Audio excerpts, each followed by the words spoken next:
بسم اللہ الرحمن الرحیم۔ شروع اللہ کا نام لے کر جو بڑا مہربان نہایت رحم والا ہے۔ سب تعریف اللہ ہی کو ہے جس نے اپنے محبوب بندے محمد صلی اللہ علیہ وآلہ وسلم پر یہ کتاب نازل کی اور اس میں کسی طرح کی کجی اور پیچیدگی نہ رکھی، بلکہ سیدھی اور سلیس اتاری تاکہ لوگوں کو عذاب سخت سے جو اس کی طرف سے آنے والا ہے ڈرائے، اور مومنوں کو جو نیک عمل کرتے ہیں خوشخبری سنائے کہ ان کے لیے ان کے کاموں کا نیک بدلہ یعنی بہشت ہے جس میں وہ ہمیشہ رہیں گے، اور ان لوگوں کو بھی ڈرائے جو کہتے ہیں کہ اللہ نے کسی کو بیٹا بنا لیا ہے۔ ان کو اس بات کا کچھ بھی علم نہیں اور نہ ان کے باپ دادا ہی کو تھا۔ یہ بڑی سخت بات ہے جو ان کے منہ سے نکلتی ہے، اور کچھ شک نہیں کہ یہ جو کچھ کہتے ہیں محض جھوٹ ہے۔ اے پیغمبر، اگر یہ اس کلام پر ایمان نہ لائیں تو شاید تم ان کے پیچھے رنج کر کر کے اپنے تئیں ہلاک کر دو گے۔ جو چیز زمین پر ہے ہم نے اس کو زمین کے لیے زینت بنایا ہے تاکہ لوگوں کی آزمائش کریں کہ ان میں کون اچھے عمل کرنے والا ہے، اور جو چیز زمین پر ہے ہم اس کو نابود کر کے بنجر میدان کر دیں گے۔ کیا تم خیال کرتے ہو کہ غار اور لوح والے ہماری نشانیوں میں سے عجیب تھے؟ جب وہ نوجوان غار میں جا رہے تو کہنے لگے کہ اے ہمارے پروردگار، ہم پر اپنے ہاں سے رحمت نازل فرما اور ہمارے کام میں درستی کے سامان مہیا کر۔ تو ہم نے غار میں کئی سال تک ان کے کانوں پر نیند کا پردہ ڈالے رکھا، یعنی ان کو سلائے رکھا، پھر ان کو جگا اٹھایا تاکہ معلوم کریں کہ جتنی مدت وہ غار میں رہے دونوں جماعتوں میں سے اس کی مقدار کس کو خوب یاد ہے۔ ہم ان کے حالات تم سے صحیح صحیح بیان کرتے ہیں۔ وہ کئی نوجوان تھے جو اپنے پروردگار پر ایمان لائے تھے، اور ہم نے ان کو اور زیادہ ہدایت دی تھی، اور ان کے دلوں کو مربوط یعنی مضبوط کر دیا۔ جب وہ اٹھ کھڑے ہوئے تو کہنے لگے کہ ہمارا پروردگار آسمانوں اور زمین کا مالک ہے، ہم اس کے سوا کسی کو معبود سمجھ کر نہ پکاریں گے۔ اگر ایسا کیا تو اس وقت ہم نے بے عقلی کی بات کی۔ ان ہماری قوم کے لوگوں نے اس کے سوا اور معبود بنا رکھے ہیں، بھلا یہ ان کے معبود ہونے پر کوئی کھلی دلیل کیوں نہیں لاتے؟ تو اس سے زیادہ کون ظالم ہے جو اللہ پر جھوٹ باندھے؟ اور جب تم نے ان مشرکوں سے اور جن کی یہ اللہ کے سوا عبادت کرتے ہیں ان سے کنارہ کر لیا ہے تو غار میں چل رہو، تمہارا پروردگار تمہارے لیے اپنی رحمت وسیع کر دے گا اور تمہارے کاموں میں آسانی کے سامان مہیا کرے گا۔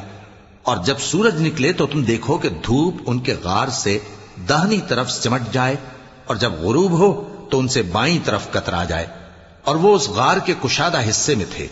یہ اللہ کی نشانیوں میں سے ہیں، جس کو اللہ ہدایت دے وہ ہدایت یاب ہے، اور جس کو گمراہ رہنے دے تو تم اس کے لیے کوئی دوست راہ بتانے والا نہ پاؤ گے۔ اور تم ان کے متعلق خیال کرو کہ وہ جاگ رہے ہیں حالانکہ وہ سوتے ہیں، اور ہم ان کو دائیں اور بائیں کروٹ بدلاتے تھے، اور ان کا کتا چوکھٹ پر دونوں ہاتھ پھیلائے ہوئے تھا۔ اگر تم ان کو جھانک کر دیکھتے تو پیٹ پھیر کر بھاگ جاتے اور ان سے دہشت میں آ جاتے۔ اور اسی طرح ہم نے ان کو اٹھایا تاکہ آپس میں ایک دوسرے سے دریافت کریں۔ ایک کہنے والے نے کہا کہ تم یہاں کتنی مدت رہے؟ انہوں نے کہا کہ 1 دن یا اس سے بھی کم۔ انہوں نے کہا کہ جتنی مدت تم رہے ہو تمہارا پروردگار ہی اس کو خوب جانتا ہے، تو اپنے میں سے کسی کو یہ روپیہ دے کر شہر بھیجو، وہ دیکھے کہ نفیس کھانا کون سا ہے تو اس میں سے کھانا لے آئے، اور احتیاط سے آئے جائے اور تمہارا حال کسی کو نہ بتائے۔ اگر وہ تم پر دسترس پا لیں گے تو تمہیں سنسار کر دیں گے یا پھر اپنے مذہب میں داخل کر لیں گے، اور اس وقت تم کبھی فلاح نہیں پاؤ گے۔ اور اسی طرح ہم نے لوگوں کو ان کے حال سے خبردار کر دیا تاکہ وہ جانیں کہ اللہ کا وعدہ سچا ہے، اور یہ کہ قیامت جس کا وعدہ کیا جاتا ہے اس میں کچھ شک نہیں۔ اس وقت لوگ ان کے بارے میں باہم جھگڑنے لگے اور کہنے لگے کہ ان کے غار پر عمارت بنا دو۔ ان کا پروردگار ان کے حال سے خوب واقف ہے۔ جو لوگ ان کے معاملے میں غلبہ رکھتے تھے وہ کہنے لگے کہ ہم ان کے غار پر مسجد بنائیں گے۔ بعض لوگ اٹکل پچو کہیں گے کہ وہ 3 تھے اور چوتھا ان کا کتا تھا، اور بعض کہیں گے کہ وہ 5 تھے اور چھٹا ان کا کتا تھا، اور بعض کہیں گے کہ وہ 7 تھے اور 8واں ان کا کتا تھا۔ کہہ دو کہ میرا پروردگار ہی ان کے شمار سے خوب واقف ہے، ان کو جانتے بھی ہیں تو تھوڑے ہی لوگ جانتے ہیں۔ تو تم ان کے معاملے میں بحث نہ کرنا مگر سرسری سی بحث، اور نہ ان کے بارے میں ان میں سے کسی سے کچھ دریافت ہی کرنا، اور کسی کام کی نسبت نہ کہنا کہ میں اسے کل کر دوں گا، مگر انشاءاللہ کہہ کر، یعنی اگر اللہ چاہے تو کر دوں گا، اور جب اللہ کا نام لینا بھول جاؤ تو یاد آنے پر لے لو، اور کہہ دو کہ امید ہے کہ میرا پروردگار مجھے اس سے بھی زیادہ ہدایت کی باتیں بتائے۔ اور اصحاب کہف اپنے غار میں 9 پر 300 سال رہے۔ کہہ دو کہ جتنی مدت وہ رہے اسے اللہ ہی خوب جانتا ہے، اسی کو آسمانوں اور زمین کی پوشیدہ باتیں معلوم ہیں، وہ کیا خوب دیکھنے والا اور کیا خوب سننے والا ہے۔ اس کے سوا ان کا کوئی کارساز نہیں، اور نہ وہ اپنے حکم میں کسی کو شریک کرتا ہے۔ اور اپنے پروردگار کی کتاب کو جو تمہارے پاس بھیجی جاتی ہے پڑھتے رہا کرو، اس کی باتوں کو کوئی بدلنے والا نہیں، اور اس کے سوا تم کہیں پناہ بھی نہیں پاؤ گے۔ اور جو لوگ صبح و شام اپنے پروردگار کو پکارتے اور اس کی خوشنودی کے طالب ہیں، ان کے ساتھ صبر کرتے رہو، اور تمہاری نگاہیں ان میں سے گزر کر اور طرف نہ دوڑیں کہ تم دنیاوی زندگی کی رونقوں کے خواستگار ہو جاؤ۔ اور جس شخص کے دل کو ہم نے اپنی یاد سے غافل کر دیا ہے اور وہ اپنی خواہش کی پیروی کرتا ہے اور اس کا کام حد سے بڑھ گیا ہے، اس کا کہا نہ ماننا۔ اور کہہ دو کہ لوگو یہ قرآن تمہارے پروردگار کی طرف سے برحق ہے، تو جو چاہے ایمان لائے اور جو چاہے کافر رہے۔ ہم نے ظالموں کے لیے دوزخ کی آگ تیار کر رکھی ہے جس کی قناتیں ان کو گھیر رہی ہوں گی، اور اگر فریاد کریں گے تو ایسے کھولتے ہوئے پانی سے ان کی داد رسی کی جائے گی جو پگھلے ہوئے تانبے کی طرح گرم ہوگا اور جو ان کے چہروں کو بھون ڈالے گا۔ ان کے پینے کا پانی بھی برا اور آرام گاہ بھی بری۔ اور جو ایمان لائے اور کام بھی نیک کرتے رہے تو ہم نیک کام کرنے والوں کا اجر ضائع نہیں کرتے۔ ایسے لوگوں کے لیے ہمیشہ رہنے کے باغ ہیں جن میں ان کے محلوں کے نیچے نہریں بہ رہی ہیں، ان کو وہاں سونے کے کنگن پہنائے جائیں گے، اور وہ باریک دیبا اور اطلس کے سبز کپڑے پہنا کریں گے، اور تختوں پر تکیے لگا کر بیٹھا کریں گے۔ کیا خوب بدلہ اور کیا خوب آرام گاہ ہے۔ اور ان سے 2 شخصوں کا حال بیان کرو جن میں سے ایک کو ہم نے انگور کے 2 باغ عنایت کیے تھے اور ان کے گردا گرد کھجوروں کے درخت لگا دیے تھے اور ان کے درمیان کھیتی پیدا کر دی تھی۔ دونوں باغ کثرت سے پھل لاتے اور اس کی پیداوار میں کسی طرح کی کمی نہ ہوتی، اور دونوں میں ہم نے ایک نہر بھی جاری کر رکھی تھی،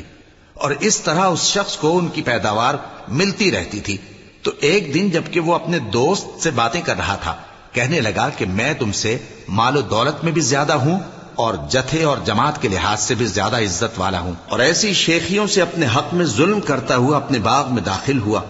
کہنے لگا کہ میں نہیں خیال کرتا کہ یہ باغ کبھی تباہ ہو، اور نہ خیال کرتا ہوں کہ قیامت برپا ہو، اور اگر میں اپنے پروردگار کی طرف لوٹایا بھی جاؤں تو وہاں ضرور اس سے اچھی جگہ پاؤں گا۔ تو اس کا دوست جو اس سے گفتگو کر رہا تھا کہنے لگا کہ کیا تم اس ذات سے کفر کرتے ہو جس نے تم کو مٹی سے پیدا کیا، پھر نطفے سے، پھر تمہیں پورا آدمی بنایا؟ مگر میں تو یہ کہتا ہوں کہ اللہ ہی میرا پروردگار ہے، اور میں اپنے پروردگار کے ساتھ کسی کو شریک نہیں کرتا۔ اور جب تم اپنے باغ میں داخل ہوئے تو تم نے ما شاء اللہ لا قوت الا باللہ کیوں نہ کہا؟ اگر تم مجھے مال و اولاد میں اپنے سے کمتر دیکھتے ہو تو عجب نہیں کہ میرا پروردگار مجھے تمہارے باغ سے بہتر عطا فرمائے، اور تمہارے اس باغ پر آسمان سے آفت بھیج دے تو وہ صاف میدان ہو جائے،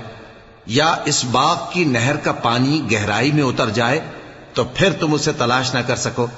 اور اس کے میووں کو عذاب نے آ گھیرا اور وہ اپنی چھتریوں پر گر کر رہ گیا، تو جو مال اس نے اس پر خرچ کیا تھا اس پر حسرت سے ہاتھ ملنے لگا اور کہنے لگا کہ کاش میں اپنے پروردگار کے ساتھ کسی کو شریک نہ بناتا۔ اس وقت اللہ کے سوا کوئی جماعت اس کی مددگار نہ ہوئی اور نہ وہ بدلہ لے سکا۔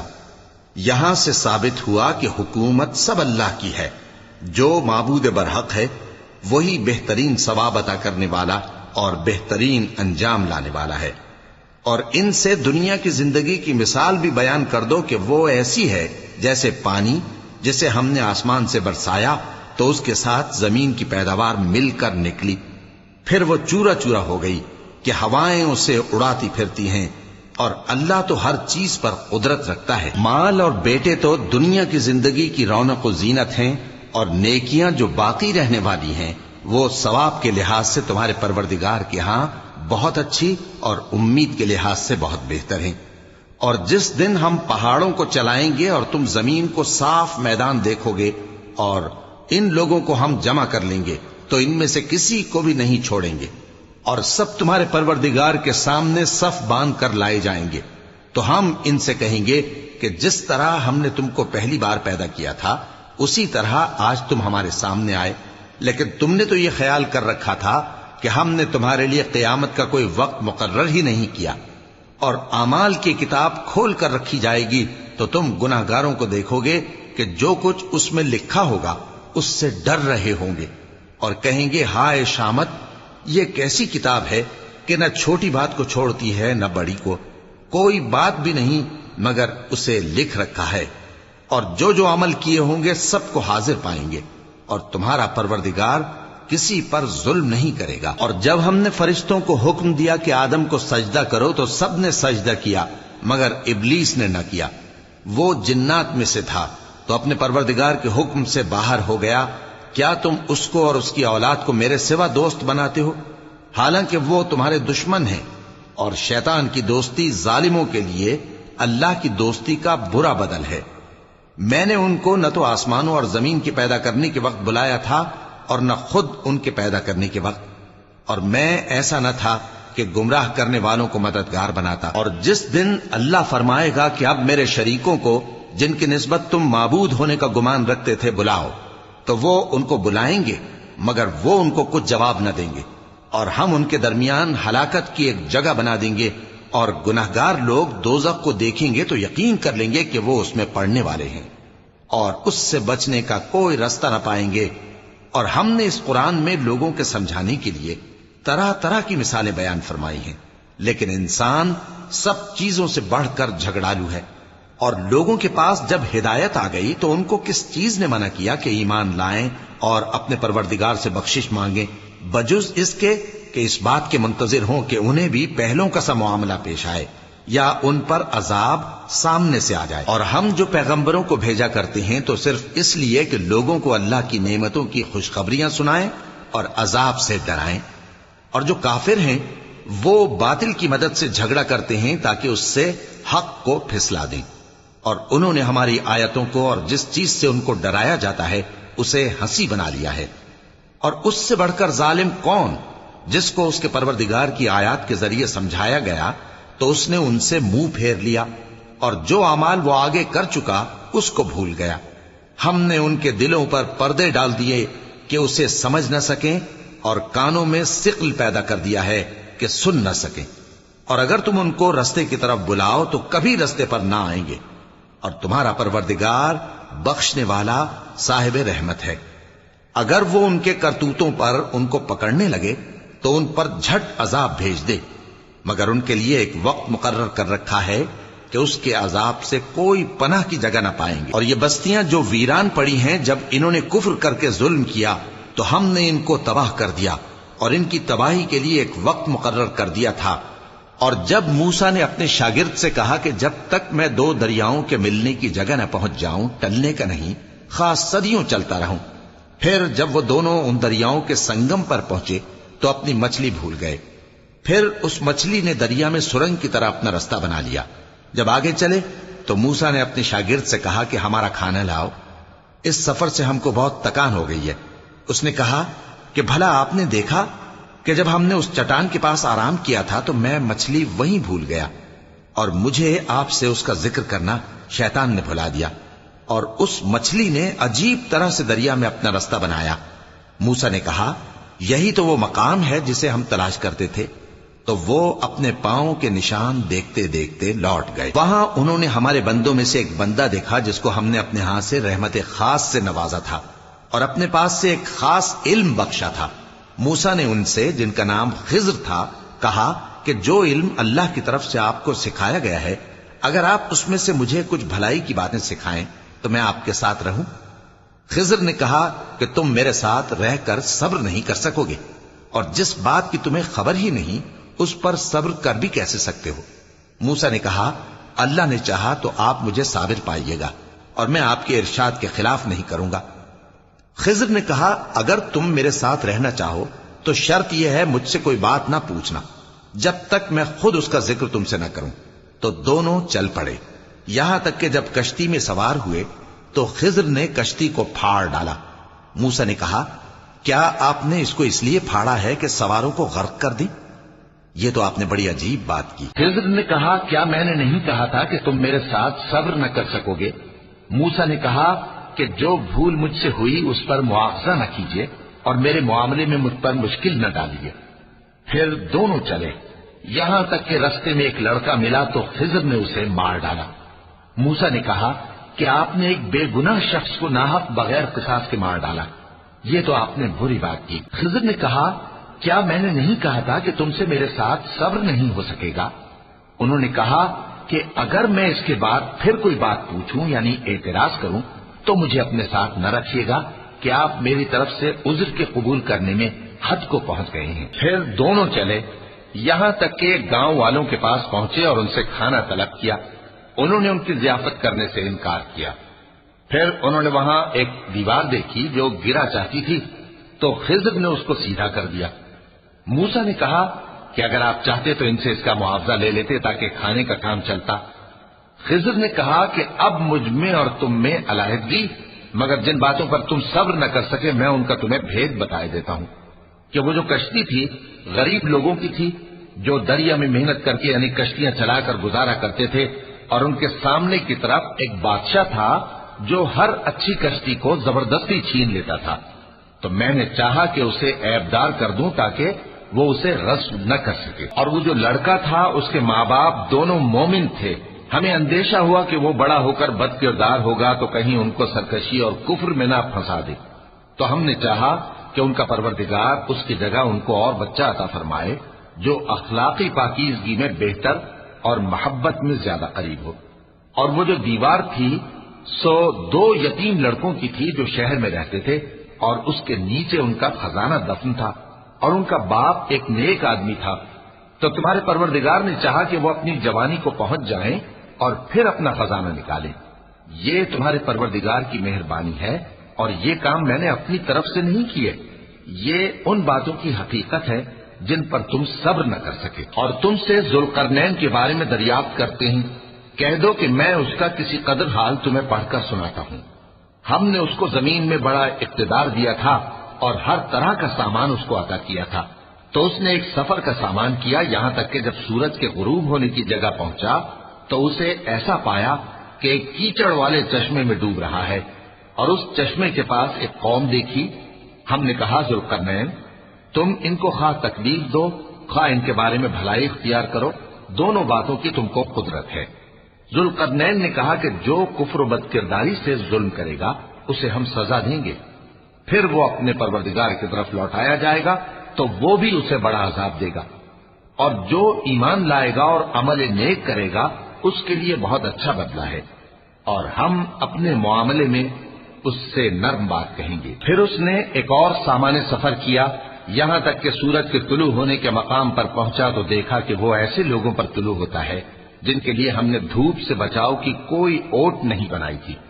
حقیقت یوں ہی تھی، اور جو کچھ اس کے پاس تھا ہم کو سب کی خبر تھی۔ پھر اس نے ایک اور سفر کا سامان کیا، یہاں تک کہ 2 اونچے سیدھے پہاڑوں کے درمیان پہنچا تو دیکھا کہ ان کے اس طرف کچھ لوگ ہیں کہ بات کو سمجھ نہیں سکتے۔ ان لوگوں نے کہا کہ اے ذوالقرنین، یاجوج اور ماجوج اس علاقے میں فساد کرتے رہتے ہیں، بھلا ہم آپ کے لیے خرچ کا انتظام کر دیں کہ آپ ہمارے اور ان کے درمیان ایک دیوار کھینچ دیں۔ ذوالقرنین نے کہا کہ خرچ کا جو مقدور اللہ نے مجھے بخشا ہے وہ بہت اچھا ہے، تم مجھے قوت بازو سے مدد دو، میں تمہارے اور ان کے درمیان ایک مضبوط رکاوٹ بنا دوں گا۔ تم لوہے کے بڑے بڑے تختے میرے پاس لاؤ۔ چنانچہ کام جاری کر دیا گیا، یہاں تک کہ جب اس نے دونوں پہاڑوں کے درمیان کا حصہ برابر کر دیا اور کہا کہ اب اسے دھوکو، یہاں تک کہ جب اس کو دھونک دھونک کر آگ کر دیا تو کہا کہ اب میرے پاس تانبا لاؤ کہ اس پر پگھلا کر ڈال دوں۔ پھر ان میں یہ قدرت نہ رہی کہ اس پر چڑھ سکیں، اور نہ یہ طاقت رہی کہ اس میں نقب لگا سکیں۔ بولا کہ یہ میرے پروردگار کی مہربانی ہے، پھر جب میرے پروردگار کا وعدہ آ پہنچے گا تو اس کو ڈھا کر ہموار کر دے گا، اور میرے پروردگار کا وعدہ سچا ہے۔ اس روز ہم ان کو چھوڑ دیں گے کہ روئے زمین پر پھیل کر ایک دوسرے میں گھس جائیں گے، اور سور پھونکا جائے گا تو ہم سب کو جمع کر لیں گے، اور اس روز ہم جہنم کو کافروں کے سامنے لائیں گے۔ جن کی آنکھیں میری یاد سے پردے میں تھیں اور وہ سننے کی طاقت نہیں رکھتے تھے۔ اب کیا کافر یہ خیال کرتے ہیں کہ وہ میرے بندوں کو میرے سوا اپنا کارساز بنائیں گے تو میں خفا نہیں ہوں گا؟ ہم نے ایسے کافروں کے لیے جہنم کی مہمانی تیار کر رکھی ہے۔ کہہ دو کہ ہم تمہیں ایسے لوگ بتائیں جو اعمال کے لحاظ سے بڑے نقصان میں ہیں۔ یہ وہ لوگ ہیں جن کی دوڑ دھوپ دنیا کی زندگی میں برباد ہو گئی اور وہ یہ سمجھے ہوئے ہیں کہ وہ اچھے کام کر رہے ہیں۔ یہ وہ لوگ ہیں جنہوں نے اپنے پروردگار کی آیتوں کو نہ مانا اور اس کے سامنے جانے سے انکار کیا، تو ان کے اعمال ضائع ہو گئے۔ سو ہم قیامت کے دن ان کے لیے کچھ بھی وزن قائم نہیں کریں گے۔ یہ ان کی سزا ہے، یعنی جہنم، اس لیے کہ انہوں نے کفر کیا اور ہماری آیتوں اور ہمارے پیغمبروں کی ہنسی اڑائی۔ جو لوگ ایمان لائے اور عمل نیک کیے ان کے لیے بہشت کے باغ بطور مہمانی ہوں گے، ہمیشہ ان میں رہیں گے اور وہاں سے مکان بدلنا نہ چاہیں گے۔ کہہ دو کہ اگر سمندر میرے پروردگار کی باتوں کے لکھنے کے لیے روشنائی ہو تو قبل اس کے کہ میرے پروردگار کی باتیں تمام ہوں سمندر ختم ہو جائے، اگرچہ ہم ویسا ہی اور اس کی مدد کو لائیں۔ کہہ دو کہ میں تمہاری طرح کا ایک بشر ہوں، البتہ میری طرف وہی آتی ہے کہ تمہارا معبود وہی ایک معبود ہے۔ تو جو شخص اپنے پروردگار سے ملنے کی امید رکھے چاہیے کہ عمل نیک کرے اور اپنے پروردگار کی عبادت میں کسی کو شریک نہ بنائے۔